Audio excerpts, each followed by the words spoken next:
Olá, queridos, é com muita alegria que começamos mais um vídeo aqui no nosso canal, no canal do blog Reflexões da Fé. Hoje eu trago um assunto delicado que tem tido muita repercussão nos últimos tempos e que eu considero digno de uma reflexão mais aprofundada, de uma reflexão à luz da Bíblia. Hoje eu quero falar sobre suicídio entre pastores. Fique conosco até o final do vídeo.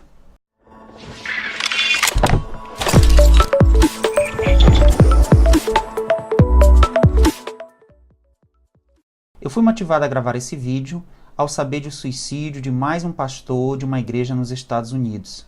Infelizmente, episódios como esse têm se tornado cada vez mais recorrentes, inclusive no Brasil, que no ano de 2008 registrou um aumento vertiginoso nesses casos. Eu quero iniciar essa reflexão com algumas considerações importantes. Em primeiro lugar, a minha análise ela parte de uma perspectiva pastoral, de alguém que enfrenta, que vive os mesmos dilemas que estas vítimas enfrentaram. Minha análise não parte de um ponto de vista psicológico ou clínico, até porque não tenho informação para isso. Em segundo lugar, eu gostaria de destacar que eu não tenho a pretensão de exaurir o assunto e nem de trazer uma resposta definitiva sobre algo tão complexo e delicado. Meu objetivo nesse vídeo é apenas propor uma reflexão. A minha análise está baseada em fatos e fatores que, como pastor, considero agravantes para essa situação. Vale lembrar que eu não vou trazer nenhum caso específico, até porque o nosso objetivo aqui não é emitir um julgamento sobre as pessoas que cometeram tal ato. O aumento no número de suicídios é um dado crescente em todos os segmentos da sociedade. Porém, nesse vídeo eu vou me prender às questões envolvendo pastores, destacando que estas não estão ligadas à idade, a sexo, a status ministerial ou nem mesmo a condições financeiras. Destaco também que dificilmente apenas um fator é responsável para levar a pessoa a uma atitude tão extrema. Aqui eu lembro de uma frase do Dr. Augusto Cury que diz que o suicida ele não quer se matar, mas ele quer dar fim à sua dor. Eu passo agora a destacar alguns fatores que, ao meu ver, colaboram para o aumento no índice de suicídio entre líderes religiosos. O primeiro fator são os problemas de ordem emocional ignorados. Infelizmente, nós como pastores muitas vezes espiritualizamos todas as coisas e não entendemos que, assim como qualquer outro ser humano, nós somos pessoas falhas, nós somos pessoas que têm necessidades emocionais e que muitas vezes enfrentam sim crises existenciais e que precisam muitas vezes também de acompanhamento especializado, de acompanhamento psicológico. Nós não podemos desenvolver o que eu chamo de a síndrome do super-homem, nos colocar diante das pessoas como seres humanos que não falham, como mais santos que os demais, como pessoas que estão blindadas de todo e qualquer problema que os demais seres humanos enfrentam, porque isso não é uma verdade. O pastor é um ser humano como qualquer outro e está suscetível às mesmas lutas, aos mesmos problemas, às mesmas enfermidades que qualquer outra pessoa, cristã ou não, enfrenta na vida também. Tá certo? Outro possível fator que eu quero destacar para o aumento nestes índices é a pressão pela ausência da vocação pastoral. O que é isso? Infelizmente, muitas pessoas estão exercendo o ministério pastoral sem terem sido chamados para ele. Por quê? Alguns estão exercendo por status, simplesmente porque querem carregar a alcunha de pastor. E isso é muito complicado, até porque não é o título que traz a unção, não é o título que traz o dom, mas é o dom que é chancelado pelo título. É quando as pessoas, a comunidade de fé, reconhece as características, né, da vocação pastoral na vida de um homem, na vida do cristão, aí sim essa pessoa pode ser consagrada ao ministério. Mas também existem outros aspectos ainda nesse ponto. Muitas pessoas têm sido consagradas ao ministério pastoral pela demanda. O que é isso? Muitas vezes pelas necessidades do campo, muitas vezes pelas necessidades de uma igreja que está experimentando um crescimento numérico muito rápido e automaticamente aumenta a demanda por líderes, e essa demanda muitas vezes é suprida com a consagração de pessoas que não foram chamadas ao ministério, e tudo isso acaba produzindo uma miríade de pessoas confusas. Eu acho que em nenhum outro tempo da igreja nós tivemos tantas pessoas exercendo o ministério pastoral que não têm a convicção necessária de que foram chamadas para isso. Nós, como pastores, muitas vezes conversando uns com os outros, notamos isso. Pessoas que estão em dúvida, pessoas que estão em conflito, pessoas que estão sobrecarregadas emocionalmente, porque estão com uma função, estão desenvolvendo uma função que depende de dons, que depende de capacitação, que depende de um chamado. E elas mesmas não se sentem capacitadas ou chamadas para isso. Então é muito complicado. Se você que está desempenhando o ministério não se sente chamado ou vocacionado para o ministério, não adianta todas as pessoas ao seu redor dizerem que você foi chamada para isso. Porque você precisa ter essa convicção. Então, muitas vezes, a ausência por essa convicção do chamado, ela traz uma pressão sobre a pessoa que pode chegar ao nível até do insuportável. Outra questão importante que eu coloco como agravamento para o aumento nesses índices é a pressão pela falta de preparo para o ministério. Eu me lembro aqui do pastor já falecido agora no ano de 2018, Eugene Peterson, que recebeu a alcunha de pastor de pastores por ter um ministério muito voltado para as questões referentes à vocação pastoral. Ele diz o seguinte em seus livros, que o ministério pastoral ele precisa estar alicerçado num tripé. A primeira perna desse tripé é a vida devocional. O pastor ele precisa compreender que ele tem uma necessidade de ter uma vida devocional profunda, até porque o alimento que ele precisa prover para as ovelhas, primeiro precisa ser ministrado na vida dele pelo próprio Deus. Um pastor que não tem uma vida devocional, um pastor que não tem uma vida de oração, ele está fadado ao fracasso. Então, muitos pastores querem levar o ministério de maneira mecânica, e isso não funciona. Isso não funciona. Isso traz sobre a pessoa uma carga emocional, estresse, fadiga e, por fim, pode levar ao abandono do ministério e até a casos extremos como o suicídio. Outra questão nesse tripé é o preparo teológico. Eu não estou dizendo aqui que para você exercer o ministério você precisa ter um mestrado, doutorado em teologia, não. Mas as pessoas que exercem o ministério precisam ter o mínimo preparo para estar à frente de uma congregação, para estar ensinando um rebanho. A questão teológica é muito importante, até porque isso vai ser um instrumento diário de trabalho do pastor.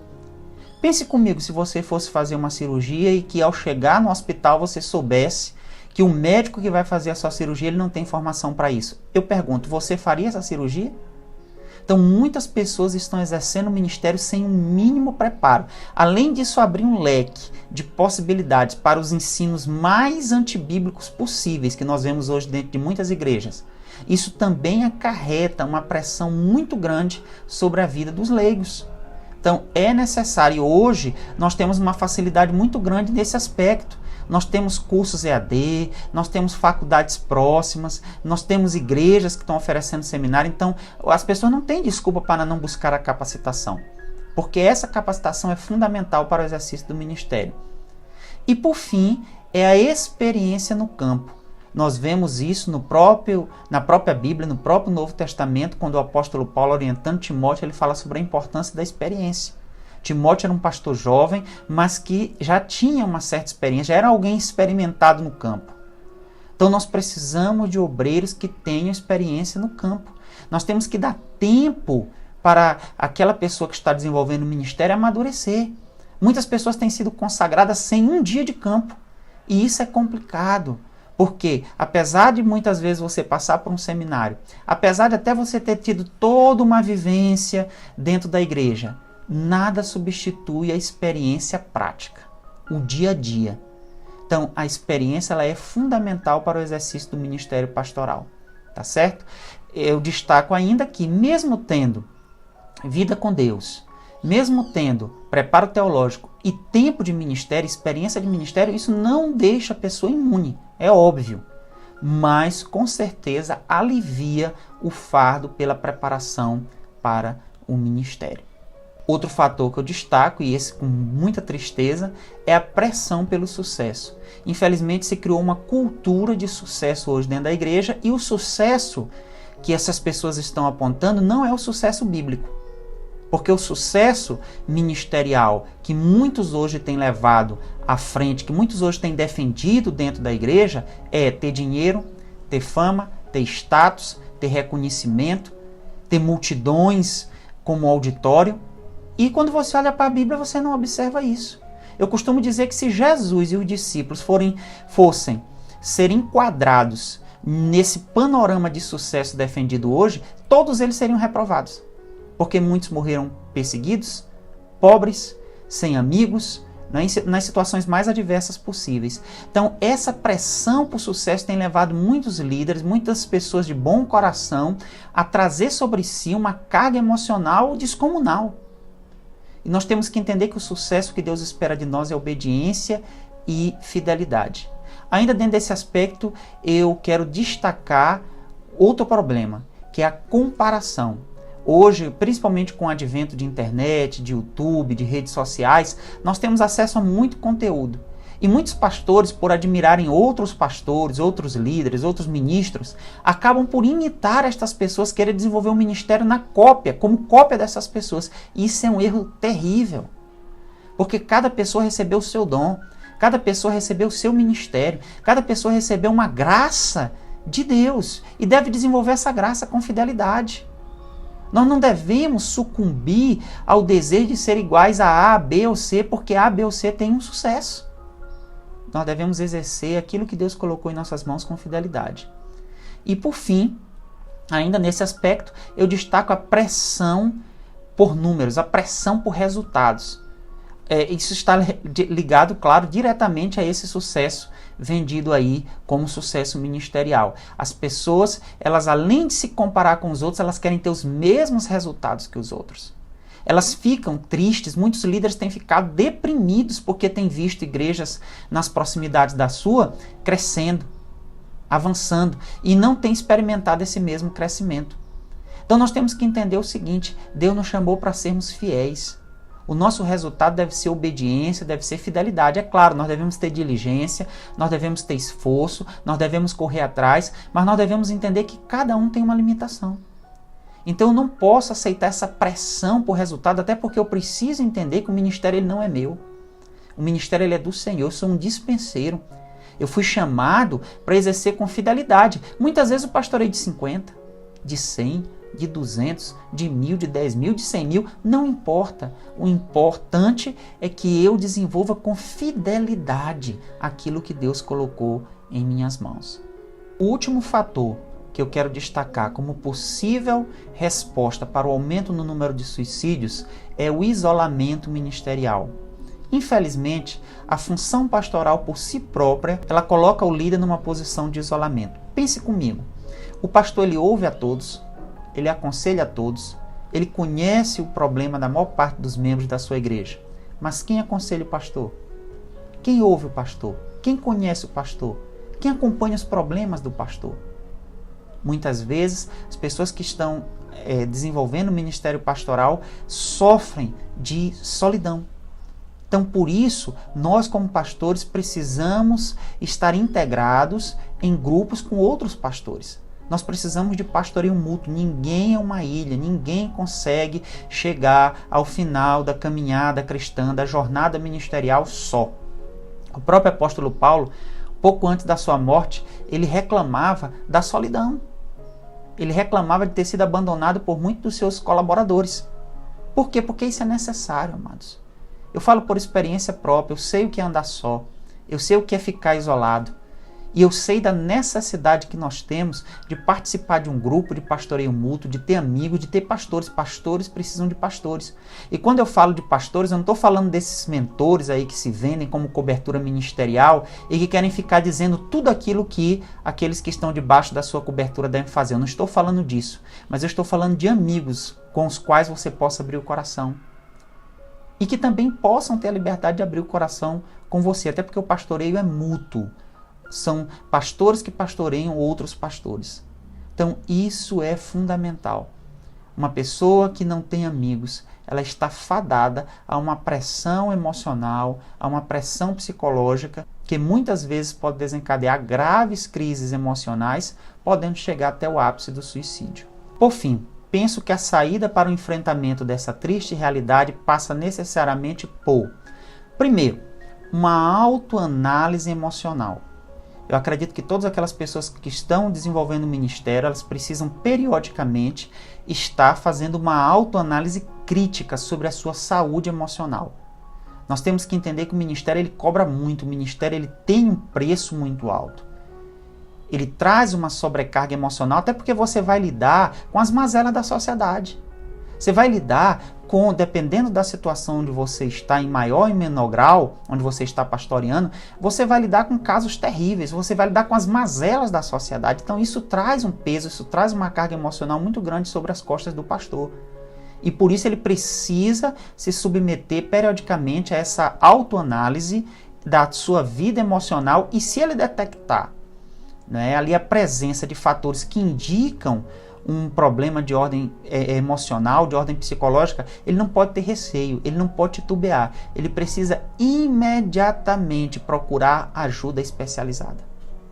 Nós temos aí bons psicólogos, inclusive cristãos, bons psiquiatras cristãos, pessoas que estão gabaritadas para trazer uma ajuda especializada para problemas de ordem emocional e psiquiátrica. Então esse é o primeiro ponto que eu gostaria de destacar como uma possível saída para o enfrentamento dessa situação. O segundo ponto também é uma autoavaliação sobre o ministério pastoral, sobre a vocação pastoral. Nós precisamos ter essa humildade, principalmente se nós estamos vivendo conflitos em relação ao chamado pastoral. Nós precisamos entender qual a motivação do nosso coração. Será que nós somos mesmo chamados por Deus para o exercício do ministério? Nós temos que lembrar que Deus, quando Ele chama, Ele capacita. Deus, quando Ele chama, Ele prepara. Isso não quer dizer que um pastor chamado não vai passar por lutas, por dilemas, por questionamentos. Não estou dizendo isso. Mas eu estou dizendo que, junto com o chamado, vem a capacitação de Deus, até porque Deus não é irresponsável. Uma pessoa que está no ministério, está constantemente em dúvida, não tem a convicção necessária de que foi chamada por Deus. Ela precisa fazer um autoexame, e se ela detectar que ela não tem esse chamado, ela precisa ter a humildade de abdicar da função pastoral, entendendo que ela está prejudicando a outros e, acima de tudo, se prejudicando, porque ela está trazendo sobre si uma carga que ela não tem capacidade de suportar. Então nós precisamos sim ter humildade para entender se fomos ou não fomos chamados para o exercício do ministério pastoral. Outra possível saída para o enfrentamento dessa situação é o retorno ao que a Bíblia nos ensina sobre o ministério pastoral. Se você vive esse dilema, essa pressão para ser igual a A, B ou C, para ter os mesmos resultados que pastor fulano ou pastor ciclano, saia disso. Volte para a vocação pastoral. Volte para o que a Bíblia ensina sobre o ministério do pastor. Nós precisamos resgatar o verdadeiro conceito do ministério de pastor. Pastor não é popstar, pastor não é estrela, pastor não é superastro. Pastor é um cristão comum que recebeu a missão de Deus de pastorear outros cristãos. Nós precisamos retornar à essência do que a Bíblia ensina sobre o ministério pastoral. Isso é fundamental, até porque vai trazer um descanso sobre o nosso coração. Quando nós entendemos que o ministério é de Deus e que Deus nos chamou para sermos fiéis com o que Ele colocou em nossas mãos, nós não vamos ficar ambicionando o que não é nosso. Outro fator que eu também destaco de fundamental importância é a busca pela integração num grupo de pastoreio mútuo. Se você é pastor, se você é líder e não faz parte de um grupo de pastoreio, de uma ordem de pastores, de um pastoreio de pastores, procure aí onde você está, porque com certeza você vai se sentir acolhido e você vai conseguir caminhar melhor, você vai conseguir dividir as cargas do ministério. Se você não tem um grupo, se você não participa de uma ordem, procure pelo menos um pastor amigo para você abrir o coração. Pastores precisam de amigos. Pastores precisam de irmãos de ministério que se ombreiem com ele para ajudá-lo a carregar os fardos, para compartilhar os fardos. Não tem nem comparação. Mais uma vez eu enfatizo, eu falo por experiência própria. Eu sei o que é andar só, eu sei o que é andar com outros.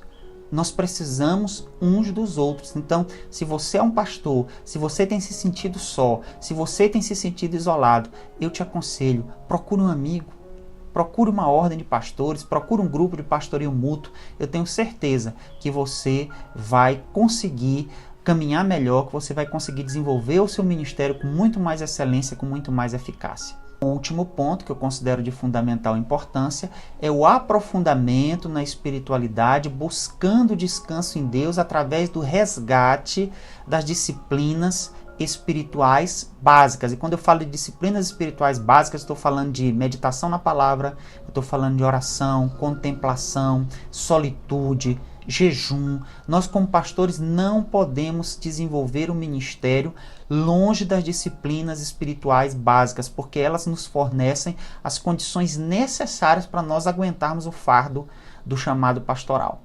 Muitos pastores têm se ocupado tanto, muitas vezes têm se preocupado tanto com a obra de Deus que têm esquecido o dono da obra, o próprio Deus. Então, o chamado pastoral, o primeiro chamado do pastor é para uma vida com Deus, é para andar com Deus.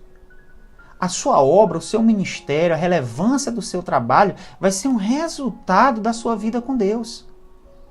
Eu costumo dizer o seguinte: Deus nos chamou para ser, o fazer é consequência. Infelizmente, muitas pessoas têm invertido essa ordem, estão pensando que Deus está lá do céu olhando, preocupado com o que elas estão fazendo ou deixando de fazer. A primeira, vamos dizer assim, preocupação de Deus para com você é o que você está sendo. É a verdade da sua vida. É o que você é de fato. O que você faz é uma consequência disso. Entenda isso. Então nós precisamos, como pastores, voltar ao devocional pessoal, voltar à solitude, voltar ao tempo de meditação na palavra, à oração, ao jejum, à contemplação. Voltar a essas coisas. Porque essas coisas elas nos fornecem um manancial de vida. Eu só posso ministrar vida na vida de outras pessoas quando eu tenho vida em minha própria vida. Isso é lógica. Então nós precisamos voltar a estas doutrinas bíblicas básicas. Eu espero que esse vídeo tenha promovido uma reflexão na sua vida sobre um assunto tão importante, tão delicado e que merece um olhar especial. Que nós, como servos de Deus, possamos nos voltar para o Senhor, orar pelas famílias que perderam seus entes queridos nessa situação e cuidar daqueles que estão à beira do abismo. Eu acredito que nós, como líderes, e você também como igreja, olhe para o seu pastor, cuide do seu pastor, analise a qualidade de vida, analise as condições que têm sido dadas para o líder da sua congregação exercer o ministério pastoral, porque devemos cuidar enquanto é tempo, tá certo? Então, que Deus abençoe você, que Deus abençoe a tua família. Obrigado por estar acompanhando os nossos vídeos. Obrigado por estar compartilhando nosso material nas suas redes sociais. Se você não for inscrito no nosso canal, se inscreva aí embaixo. Ative o sininho de notificação, pois toda vez que nós lançarmos um vídeo aqui, você vai ser avisado, tá certo? E também deixe o seu comentário aí embaixo. Colabore com os nossos vídeos, deixe sugestões, faça críticas também. Nós estamos abertos a ouvir aquilo que você tem para nos falar, tá ok? Que Deus abençoe você, que Deus abençoe tua casa. Em nome de Jesus, amém e amém.